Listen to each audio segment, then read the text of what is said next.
आता पाहूया मुंबई आणि पुण्यात काय सुरू आहे त्या संदर्भातल्या टॉप 9 बातम्या। पुण्यातील कुख्यात गुंड गजामानेला पुणे पोलिसांकडून अटक। गजामानेवर मको अंतर्गत कारवाई। भाजप कार्यकर्ते देवेंद्र जोग यांना झालेल्या मारहाण प्रकरणात अटक, तर मारहाण करणाऱ्या आरोपीची पुणे पोलिसांकडून धिंड। आरबीआयकडून न्यू इंडिया कोऑपरेटिव्ह बँकेच्या खातेदारांना दिलासा। खातेधारकांना आता 25,000 रुपये काढता येणार। पूर्ण केलेल्या विकास कामांची थकबाकी द्या, अन्यथा रस्त्यावर उतरणार। शासकीय कंत्राटदार संघटनेचा राज्य सरकारला इशारा। शासकीय कंत्राटदाराचे हजारो कोटींचे बिल प्रलंबित। राजधानी दिल्लीनंतर मुंबईची हवा विषारी। कर्करोगाचा धोका वाढला। दक्षिण मुंबईसह गोरेगाव, मालाड, बोरिवलीमधील हवा विषारी। खबरदारी म्हणून मास्क वापरण्याचं आवाहन। मुंबईतील तापमानवाढीमुळे तलावाचा पाणीसाठा अर्धावर।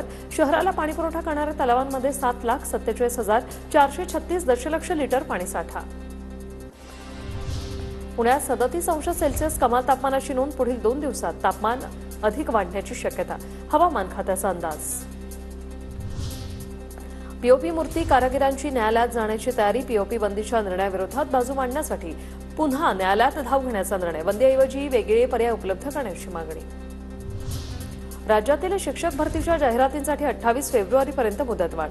राज्यातील दुसऱ्या टप्प्यातील शिक्षक भरतीसाठी हजारो पात्रताधारक प्रतीक्षेतच।